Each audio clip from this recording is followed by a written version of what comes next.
And then the sunset. And you and I laughed together and prayed together, and occasionally I got lost in your deep brown eyes and inviting smile. Ironically, the more I learn about you, the keener I am to discover me. I don't think I've ever been so keen to get to know someone. But with each constellation that you map for me in your mind, with each reflection of our conversation in the leaves of mine, I realize conversation has never quite been so sublime. I thought I had a crush on you, but all that's left of that fire is ash. And as the smoke clears and my heart settles, aligning with my mind, what I truly learn is that I really care. Thank you. Okay, I'm warmed up now, guys. So the final piece that I want to share with you guys is called Mirror View Me. I think a lot of these, the funny thing about love, which kind of is what the poems are about, is the fact that the more you learn about someone else, you learn about yourself. And so this is very much a process of like self-discovery and reflection. But yeah, Mirror View Me. Maybe it takes falling in love with someone to realize the deepest things about ourselves. I'm not in love. Love is still a spring garden budding in my heart, and spring is a season of revelation of new things, and I'm learning. When I looked at you, I wasn't expecting to find a mirror of me, not in an egotistical way. I was genuinely searching for you, but with every chapter I learn from you, you seemed to simultaneously unfold more of me. Love shining self-awareness as a night lamp instead of the sun burning self-criticism on my soul.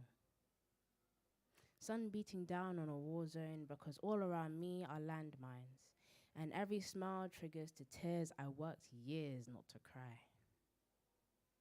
Each new friendship a new torchlight on the canvas of my life, torn between the desires to change and the fear that keeps things the same, escaping into dreamless sleep to avoid the thoughts that the waking hours keep. There are bags under eyes and weight shifted in faces and eyes twinkle in the mirror, but scars are embedded on insides and changed but not yet healed. Healing doesn't have a measure or a sign or an indicator, just a stillness next time you encounter the triggers. There haven't been any landmines in a while, but the good memories in life still feel like a limited Netflix subscription trial, and every so often a few tears I shed every once in a while. But this time, thank you.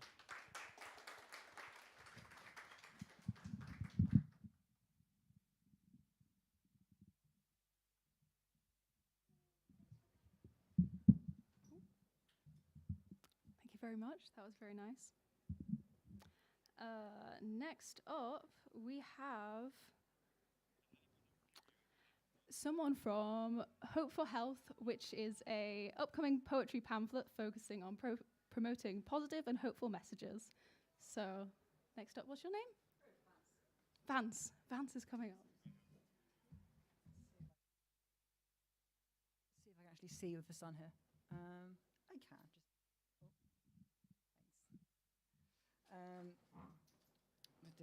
God, I've got so many tabs open. I'm sure we can all relate to that, having just done assignments, but wow. Yeah, so as Alice mentioned, this publication doesn't exist yet. I'm kind of here, a bit of a last-minute replacement. But what it will be is, yeah, as Alice mentioned, is a poetry pamphlet kind of promoting positive messages around mental health. The idea is that we'll drop it into psych wards or hospitals, which can be, if anyone's ever been there, although quite isolating places. So the idea is to bring a bit of light and a bit of hope into those places. But since the publication doesn't exist yet, there are also no poems from it to read. Hence my slight dilemma, when I was like, oh, what am I going to read? And so I've got a bit of a random collection, but I guess it'll give you a bit of a sense for what I'm like writing poetry. But I also wanted to start with a poem written by my little brother, who I guess kind of inspired me to kind of pursue this, and also to pursue poetry. I hated writing until he eventually convinced me to come take a creative writing course. And 3 years later, I get my final grade sometime in the next week or so. So good job to you on that one, bro. But yeah, this... that's all right. If the mic's holding, I can manage this one, I think, hopefully. So yeah, this is a poem he wrote, I'll start with. He wrote it during the pandemic. It's a poem called Bars.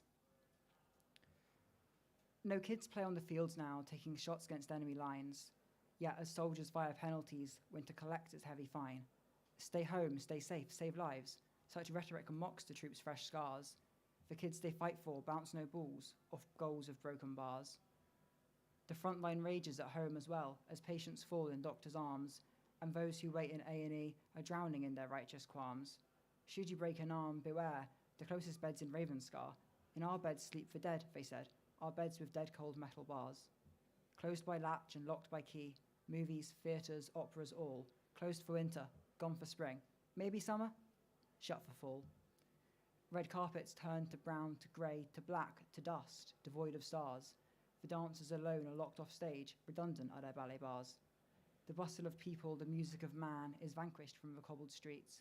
The shops are shut and sad and boarded with planks that mourn, gone bust on sheets. Have souls of towns been lost to the fiery ice that brands this world bizarre? No doubt we'll lose more shops than top man, shut and sealed with wooden bars. And though there's room at every inn, the doors and shutters keep guests out.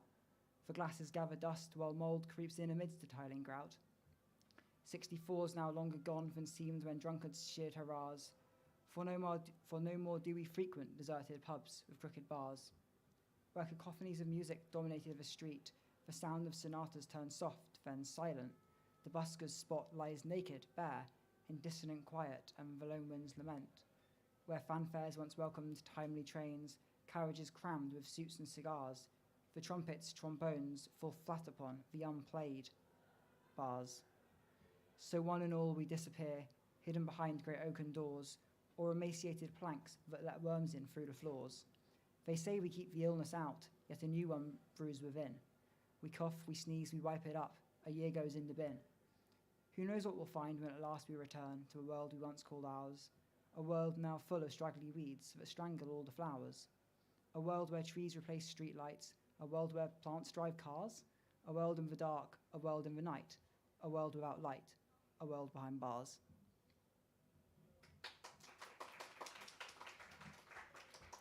So yeah, that was one by my little brother. Which one shall we do next? Go on, we'll do this one, as I pretend that I've got poems about mental health to read, before I completely give up on pretending that these actually make sense for what this is.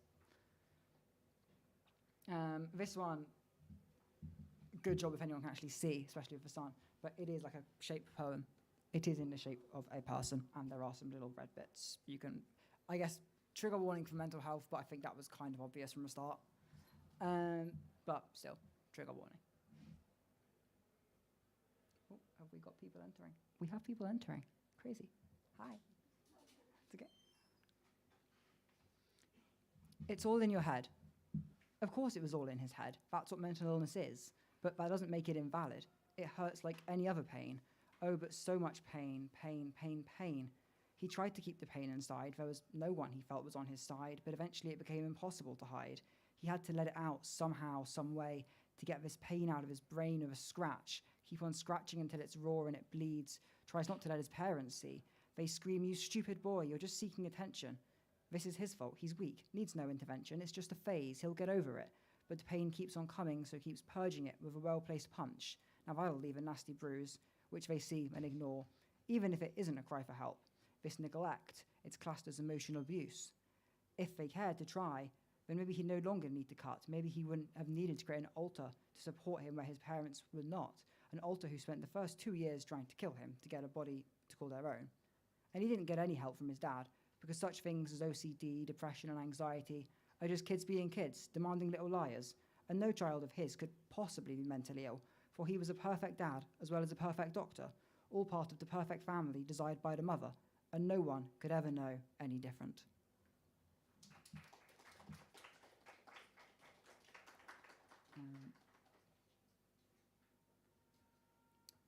Yeah, this one is not even slightly a mental health one, but it's also a shape one. I like shape ones. This one is a sand timer. It's the one on the left. Oh my God, I hit the microphone. This one is called Four Memories. Someday the most steadfast will cease to stand, smothered in sombre, solitary sand. Their strength, which several centuries span, is shrunk and strained to just a strand. Songs leave silence, strings will break, rivers run dry, paintings flake. Peace births violence, mourners bawl, loved ones die, soldiers fall, bullets sprayed, fuel burns, fires fade, light turns and disappears into the vastness of the void it sears. It soars far from here. It outlasts us, leaves us devoid of love, with hands that thrash like oars above the lone and level sands. Loss is buried beneath the sea, that is everything, save memory. And yet, when I reflect, I find myself deject, for though she resides at my core, the memories remaining total four. Our song's been strung, our strings been played, and I'm lost in the silence as the final notes fade. I'm at the bank, she's sailed away, my world's no more clear than La Roseraie. Scarred by war with myself, why did I let her leave? Though she lives, this loss is like she's died, so I grieve. Each day the vacuum she left strikes out with fire, hurls around, drained of strength, stripped of armor, I collapse to the ground. There's a fire in my mind, there are flames in my thoughts, pile up wood, let the painful inferno provide light into void as she would if she could be here by my side, a guide as I battle the tide to find my way across the ocean of time that divides us. Breathe. Compose myself. Do you see the pattern? My ordered thoughts fall apart, they run away with me and from me, and every day I fall into disarray. The game is to play every day that I wake. The clock is my enemy. Each second it makes separates our fates, and each second it waits exacerbates, isolates. Each tick is a warning, a threat, and a plea. Everyone whom I love will be taken from me. Listen to me, learn from me, hear me implore. Make more memories with those who you love than just four.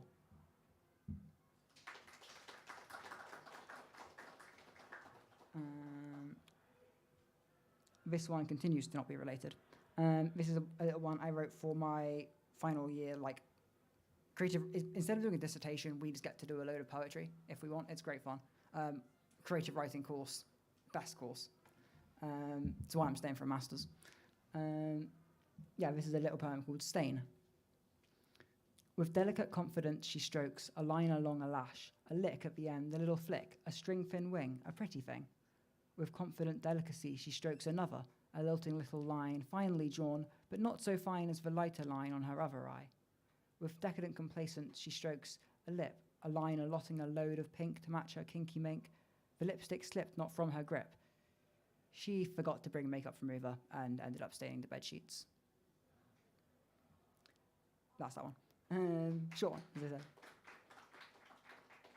And finally, so this morning, we had a workshop over in the Fab, which was the first anything for this publication that does not exist yet. But we were writing some poems that, in theory, could go in it, some kind of positivity mental health ones. And so, this is something that I wrote while we were all collaborating. It'll probably want some more editing, but here is what it is at the minute. It's called Tipping Balance. She balances on one leg, arms out, breath held, knees buckle. She falls and is carted off, kept in a box. Can't move, can't stretch, can't leave the box. She yearns to run in the rolling hills, but how to run if she can't balance first? For hours she lays still, curled, cramped. The cardboard is damp with tears and fears until, gripping onto supports, she pulls herself up, leaves the box, and, in the open and fresh air of a new day, stands. That's what I got. So probably in September-ish, we're actually be launching the publication. And so if we have any poets in the room who think I could write positive spin mental health poems, then when it actually does start appearing in places, please do get in touch with us. That would be awesome.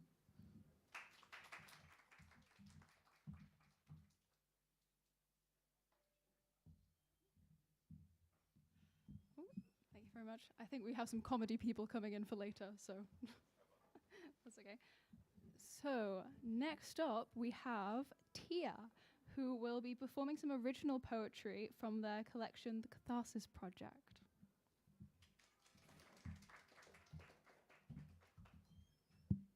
Hi, everyone. I've been writing poems for about 4 years now, and I'm really glad that it's something that I never get tired of. So I have 2 poems for you here today. The first one, I'd just like to start off by saying that with a trigger warning of love and abuse. So here goes. Can I take this off? Okay. You can tell this isn't love. You can tell he loves me from the way he talks about me, from the way his eyes sparkle when he sees my reflection. My complexion is his favorite color. Why is it darkening every day? When did I become just a shadow? You can tell he loves me from the way he calls out to me, from the way he smiles when my name is on his lips. It sounds like melodies wrapped in velvet. Why are cacophonies screeching inside my head? When did the celestial music halt? You can tell he loves me from the way he traces patterns on my skin, from the way he holds me so close I can feel his being touch mine. Why are maps of scars all over me? When did I forget how to breathe? You can tell he loves me. He just expresses it differently. And on days and nights when the rage and the pain and the broken bones and the trauma and the tears and the dreams forlorn and the madness and the anger and the violent blows, when they pause, when they echo no more, you can tell he doesn't love me. You can tell this isn't love. It is so much more. It isn't written all over his face anymore. You can see it on his canvas, smeared all over his masterpiece. You can see me in all his glory and gore. It is etched all over me in splashes of red, blue, and purple. After all, he's the artist and I am the art, a broken masterpiece.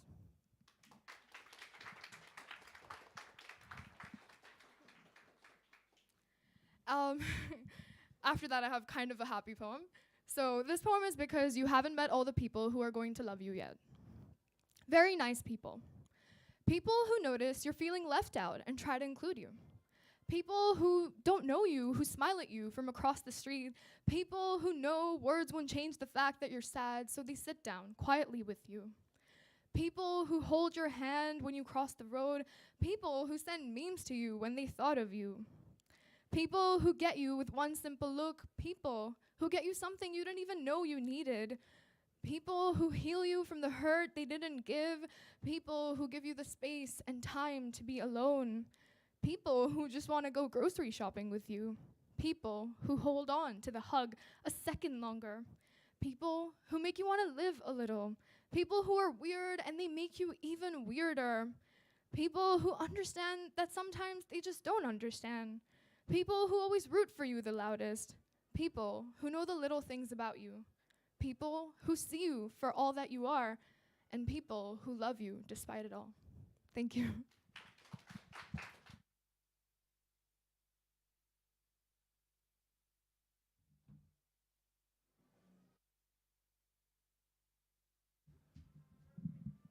Ooh, thank you very much. Next up, we have a Beck, but I don't think they're here, so I think we'll move on to comedy, if that is possible. Is comedy here?